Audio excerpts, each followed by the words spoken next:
ऐसे ही educational video को पाने के लिए मेरे चैनल को सब्सक्राइब करें और साथ में बेल आइकन को प्रेस करें ताकि मेरे आने वाले वीडियो की नोटिफिकेशन आपको मिल सके। Okay, now let's start. Hello friends, कैसे हो आप सब। मैं विकास आपका स्वागत करता हूं आपके अपने ही YouTube channel study with Anil sir में। जैसा कि आप जानते हैं, अभी हम प्राचीन भारत के इतिहास का क्रैश कोर्स पढ़ रहे हैं। पिछले वीडियो में हमने गौतम बुद्ध के बारे में कंप्लीट स्टडी की। एग्ज़ाम के पॉइंट ऑफ व्यू से गौतम बुद्ध टॉपिक बहुत इंपॉर्टेंट है। अगर आपने अभी तक वो वीडियो नहीं देखा है तो पहले आप उस वीडियो को देखिए, उसके बाद इस वीडियो पर आइए। खैर, हम अपनी इस वीडियो को आगे बढ़ाते हुए आज का टॉपिक जैन धर्म के बारे में शुरू करते हैं।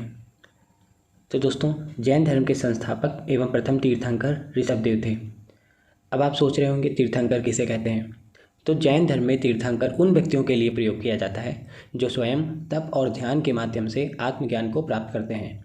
वह समस्त मानव जाति का कल्याण करते हैं। ये ऐसे व्यक्ति होते हैं जो पूरी तरीके से क्रोध, अभिमान, छल, इच्छा आदि पर विजय प्राप्त कर लेते हैं। तो हमने देखा कि ऋषभदेव जैन धर्म के संस्थापक हैं और प्रथम तीर्थंकर भी हैं। वैसे तो 24 तीर्थंकर हुए हैं, लेकिन सभी तीर्थंकर के बारे में पढ़ना आवश्यक नहीं है। जो एग्ज़ाम के पॉइंट ऑफ व्यू से इम्पॉर्टेंट है, हम उन्हीं के बारे में पढ़ेंगे।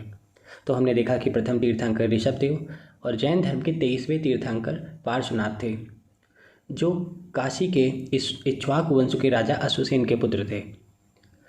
इनके द्वारा दी गई शिक्षाएं कुछ इस प्रकार हैं: हिंसा न करना, सदा सत्य बोलना, चोरी न करना और संपत्ति ना रखना। पार्श्वनाथ जो कि 23वें तीर्थंकर हैं, इन्होंने बोला कि हिंसा ना करना, सदा सत्य बोलना, चोरी ना करना, संपत्ति ना रखना। ये 4 शिक्षाएं पार्श्वनाथ ने दी। अगला पॉइंट देखते हैं, और सबसे इम्पॉर्टेंट जिनके जो हमारा आज का टॉपिक भी है, जैन धर्म के 24वें तीर्थंकर महावीर जैन थे। महावीर जैन का जन्म 540 ईसा पूर्व में कुंडग्राम वैशाली में हुआ था। इनके पिता का नाम सिद्धार्थ था। सिद्धार्थ कौन थे? ये घातक कुल के सरदार थे। और इनकी माता का नाम त्रिशला था। त्रिशला कौन थी? लिच्छवी राजा चेटक की बहन थी। ठीक है, तो हमने देखा कि महावीर जैन का जन्म 540 ईसा पूर्व में कुंडग्राम में हुआ था। इनके पिता का नाम सिद्धार्थ तथा इनकी माता का नाम त्रिशला था। महावीर की पत्नी का नाम यशोदा एवं पुत्री का नाम अनुज्जा था। अनुज्जा प्रियदर्शनी। महावीर के बचपन का नाम वर्धमान था। 30 वर्ष की आयु में माता पिता की मृत्यु होने के बाद इन्होंने अपने बड़े भाई नंदीवर्धन से अनुमति लेकर संन्यास जीवन को स्वीकार किया। तो एग्ज़ाम के पॉइंट ऑफ व्यू से बहुत ही इंपॉर्टेंट क्वेश्चन। महावीर के बचपन का नाम वर्धमान। 30 वर्ष की आयु में इनके माता पिता की मृत्यु होने के बाद इन्होंने अपने बड़े भाई नंदीवर्धन से अनुमति लेकर संन्यास जीवन को स्वीकार किया। 12 वर्षों की कठिन तपस्या के बाद महावीर को जृंभिक के समीप ऋजुपालिका नदी के तट पर साल वृक्ष के नीचे ज्ञान की प्राप्ति हुई। तो दोस्तों, हमने देखा कि महावीर जैन को किस पेड़ के नीचे ज्ञान की प्राप्ति हुई? वो था साल वृक्ष। और उसके पास जो नदी बहती थी उसका नाम क्या था? उसका नाम था ऋजुपालिका नदी। ज्ञान की प्राप्ति होने के बाद वर्धमान जिन, आढ़त और निर्ग्रंथ कहलाए। जिन का मतलब विजेता, आढ़त का मतलब पूज्य और निर्ग्रंथ का मतलब बंधनहीन। कैवल्य का मतलब होता है पूर्ण ज्ञान। वो इस नाम से भी इनको जाना गया। तो दोस्तों, हमने देखा कि 12 वर्षों की कठिन तपस्या के बाद महावीर को जृंभिक के समीप ऋजुपालिका नदी के तट पर साल वृक्ष के नीचे ज्ञान की प्राप्ति हुई। और ज्ञान की प्राप्ति होने के बाद इनको जिन, आढ़त, निर्ग्रंथ और कैवल्य के नाम से भी जाना गया। तो दोस्तों, इसमें हम जैन धर्म को बौद्ध धर्म से अगर कंपेयर करें तो हम देख सकते हैं कि जैन धर्म के संस्थापक एवं प्रथम तीर्थंकर ऋषभदेव थे, जबकि बौद्ध धर्म के संस्थापक कौन थे? गौतम बुद्ध। जैन धर्म के 24वें तीर्थंकर महावीर जैन थे। महावीर जैन का जन्म 540 ईसा पूर्व में हुआ था और महात्मा बुद्ध का जन्म 563 ईसा पूर्व में हुआ था। दोस्तों, हम देख सकते हैं महावीर जैन के पिता का नाम सिद्धार्थ था और माता का नाम त्रिशला था, जबकि महात्मा बुद्ध के पिता का नाम सुद्धोधन था तथा माता का नाम महामाया था। महावीर के पिता की मृत्यु हो गई थी और महात्मा बुद्ध की माता की मृत्यु हो गई थी। महावीर के बचपन का नाम वर्धमान था, जबकि महात्मा बुद्ध के बचपन का नाम सिद्धार्थ था। महावीर जैन को ऋजुपालिका नदी के तट पर साल वृक्ष के नीचे ज्ञान की प्राप्ति हुई, जबकि महात्मा बुद्ध को निरंजना नदी के तट पर पीपल के वृक्ष के नीचे ज्ञान की प्राप्ति हुई। महावीर जैन ज्ञान की प्राप्ति होने के बाद जिन, आढ़त, निर्ग्रंथ और कैवल्य के नाम से जाने गए, जबकि सिद्धार्थ को ज्ञान प्राप्ति के बाद बुद्ध के नाम से जाना गया। महावीर ने अपना उपदेश प्राकृत भाषा में दिया, जबकि गौतम बुद्ध ने अपने सारे उपदेश पाली भाषा में दिए। महावीर के अनुयायियों को मूलतः निर्ग्रंथ कहा जाता है, जबकि गौतम बुद्ध के अनुयायियों को भिक्षुक कहा जाता है। तो दोस्तों, हम देख सकते हैं महावीर जैन और गौतम बुद्ध दोनों के शिक्षाओं में काफ़ी सारी समानताएं हैं। आगे देखते हैं। महावीर जैन के प्रथम अनुयायी उनके दामाद प्रियदर्शनी के पति जामिल बने। दोस्तों, ये बहुत ही ज़्यादा इंपॉर्टेंट क्वेश्चन है कि महावीर जैन के प्रथम अनुयायी कौन थे। तो आपको बता दें कि महावीर जैन के प्रथम अनुयायी उनके दामाद अर्थात प्रियदर्शनी, जो कि उनकी पुत्री थी, उनके पति जामिल बने। प्रथम जैन भिक्षुणी नरेश दधिवाहन की पुत्री चंपा थी। ये भी बहुत ही इंपॉर्टेंट क्वेश्चन है। आ जाता है कि प्रथम जैन भिक्षुणी कौन थी। सबसे पहले वो थी नरेश दधिवाहन की पुत्री चंपा थी। दो जैन तीर्थंकर ऋषभदेव और अरिष्टनेमि के नामों का उल्लेख ऋग्वेद में भी मिलता है। ऋषभदेव कौन थे? हमने आपको बताया कि ये जैन धर्म के संस्थापक थे। और अरिष्टनेमि कौन थे? ये 22वें तीर्थंकर थे। तो ऋषभदेव और अरिष्टनेमि, इनका नाम ऋग्वेद में भी मिलता है। अरिष्टनेमि को तो भगवान कृष्ण का निकट संबंधी भी कहा गया है। दोस्तों, जैन धर्म एक बहुत ही कठिन धर्म है। इस धर्म को पालन करने वाले लोगों को वस्त्र धारण करना अलाउ नहीं होता है। आगे चलकर जैन धर्म दो भागों में विभाजित हो गया, श्वेतांबर और दिगंबर। श्वेतांबर तथा दिगंबर को जानने से पूर्व हम ये जानते हैं कि यह दो भागों में विभाजित ही क्यों हुआ। दोस्तों, 300 BC में मगध में 12 वर्षों का भीषण अकाल पड़ा। यहाँ लोग मर रहे थे, खाने को अन्न नहीं था। उस वक्त जैन धर्म के अनुयायियों ने काफ़ी मदद की। जैन धर्म के अनुयायियों में दो प्रमुख व्यक्ति थे, भद्रबाहु और स्थूलभद्र। भद्रबाहु में दक्षिण भारत में रहकर जैन धर्म का प्रचार प्रसार करने को कहा, जबकि स्थूलभद्र से कहा कि तुम उत्तर भारत में रहकर यहीं मगध में लोगों का मदद करते रहो। भद्रबाहु कर्नाटक चले गए और स्थूलभद्र मगध में ही रहे। भद्रबाहु के वापस लौटने पर उन्होंने देखा कि स्थूलभद्र समेत कई जैन अनुयायी वस्त्र पहनने लगे, जबकि जैन धर्म में वस्त्र पहनना अलाउ नहीं था।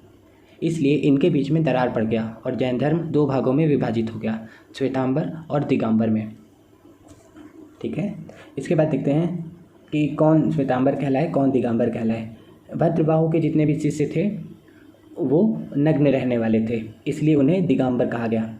और स्थूलभद्र के जितने शिष्य थे वो श्वेत वस्त्र धारण करने वाले थे, इसलिए उन्हें श्वेतांबर कहा गया। जैन धर्म में त्रिरत्न होते हैं। इनके त्रिरत्न कौन कौन से हैं? सम्यक दर्शन, सम्यक ज्ञान और सम्यक आचरण। त्रिरत्न के अनुशीलन में निम्न 5 महाव्रतों का पालन अनिवार्य है। कौन कौन से हैं वो? पहला अहिंसा, दूसरा सत्यवचन, तीसरा अस्तेय, चौथा अपरिग्रह, पांचवा ब्रह्मचर्य। जैन धर्म में ईश्वर की मान्यता नहीं है। जैन धर्म वाले लोग ईश्वर को नहीं मानते हैं।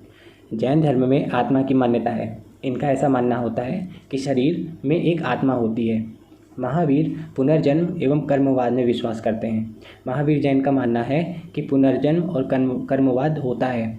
हमें इस दुनिया में हमारी मृत्यु के बाद हमें अगला जन्म हमें मिलता है। खजुराहो के जैन मंदिर का निर्माण चंदेल शासकों द्वारा कराया गया। दोस्तों, ये भी एक बहुत ही इंपॉर्टेंट क्वेश्चन है कि खजुराहो में जो जैन मंदिर है उसका निर्माण किसने कराया? तो उसका निर्माण चंदेल शासकों ने कराया। 72 वर्ष की आयु में महावीर जैन की मृत्यु 468 BC में बिहार राज्य के पावापुरी राजगीर में हो गई। तो हमने देखा कि महावीर जैन की मृत्यु कब हुई? वो हुई 72 वर्ष की आयु में, यानी कि 468 BC में। कहाँ पे हुई? बिहार राज्य के पावापुरी राजगीर में हो गई। आगे देखते हैं, महावीर ने जैन संघ की स्थापना कहाँ की? तो महावीर जैन ने जैन संघ की स्थापना पावा में की। जैन साहित्य को क्या कहते हैं? जैन साहित्य को आगम कहते हैं। जैन ग्रंथ कल्पसूत्र के रचयिता कौन है? तो भद्रबाहु, जो कर्नाटक चले गए थे और जिनके अनुयायी यानी कि जिनके शिष्य क्या कहलाए? दिगंबर, जो वस्त्र धारण नहीं करते थे। ठीक है, तो जैन धर्म कल्पसूत्र के रचयिता भद्रबाहु हैं। भद्रबाहु ने ही कल्पसूत्र को लिखा है। महावीर जैन का मत अनेकांतवाद अथवा साम्यवाद भी था। महावीर का सबसे अधिक प्रभाव कहाँ पड़ा? तो वो पड़ा वैशालीगढ़ राज्य में। महावीर की मृत्यु के बाद आर्य सुधर्मा व जम्बू जैन धर्म के अध्यक्ष बने।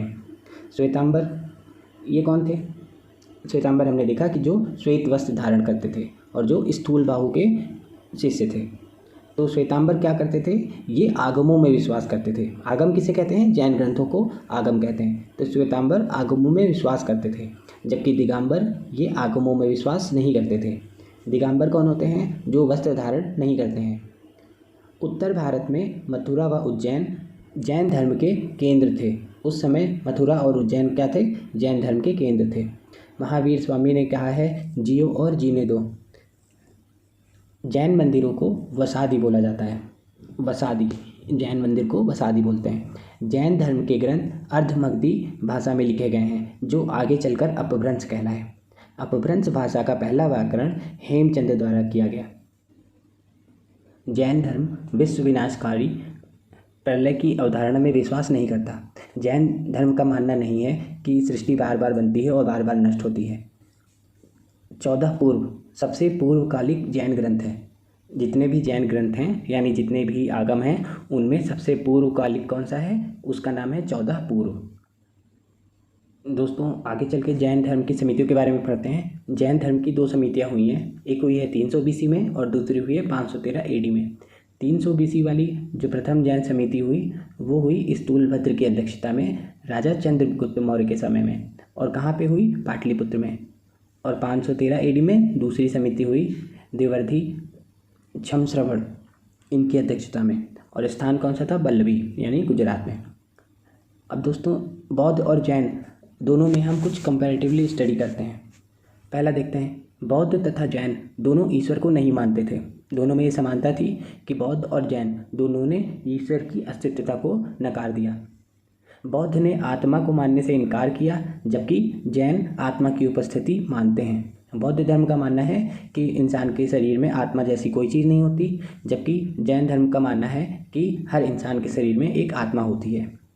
बौद्ध तथा जैन दोनों वेदों को फॉलो नहीं करते थे। बौद्ध और जैन दोनों ही वेद फॉलो नहीं करते थे।